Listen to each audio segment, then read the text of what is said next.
দুটা নয় বরং 100টা খুন করেছে। সে 99 জন মানুষকে হত্যা করার পর ফতোয়া খুঁজে বেড়াচ্ছিল যে আমার তওবা কবুল হবে কিনা।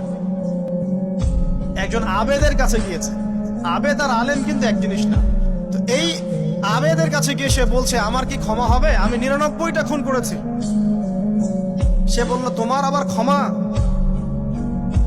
তোমার ক্ষমা নাই।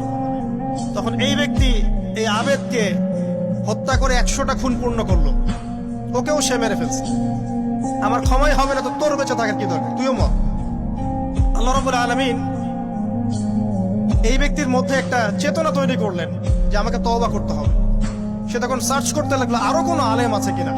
এরপর অনেক দূরে একজন আলেমের সন্ধান পাওয়া গেল। সে সেখানে গেল, তাকে গিয়ে বলল আমার কি ক্ষমা হবে। সে আলেম তাকে বলল হ্যাঁ তোমারও ক্ষমা হতে পারে, যাও তুমি ইস্তেগফার করো এবং এই এলাকা থেকে অন্য এলাকায় চলে যাও। মানে যে এলাকায় তুমি অনেকদিন ছিলে, যেখানে তুমি অনেক পাপ কাজ করেছো, এখানে থাকার দরকার নাই। তওবা করে তুমি অন্য কোথাও চলে যাও, নতুন একটা জীবন শুরু করো। এখানে থাকলে হবে কি, তোমার স্মৃতিগুলো তোমাকে তাড়িয়ে বেড়াবে এবং মানুষ তোমাকে খারাপ নজরে দেখতেই থাকবে, তুমি তখন কষ্ট পাবে। এই জন্য তুমি চলে যাও। তো চলে যেতে যেতে সে রাস্তায় ইন্তেকাল করে।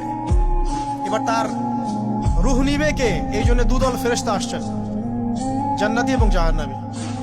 তাদের মধ্যে বাক বিতরটা হচ্ছে কে রূহ নিয়ে যাবে। জাহান্নামের ফেরেশতারা বলছেন সে এতগুলো খুন করেছে, তার রূহটা আমরা নিব।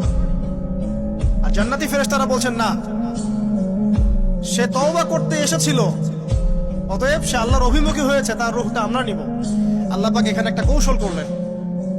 আল্লাহ পাক ফেরেশতাদেরকে বললেন তোমরা রাস্তাটাকে পরিমাপ করে দেখো, যেদিকে যাচ্ছিল তার পরিমাপ বেশি নাকি যেখান থেকে এসেছে ওর পরিমাণ বেশি।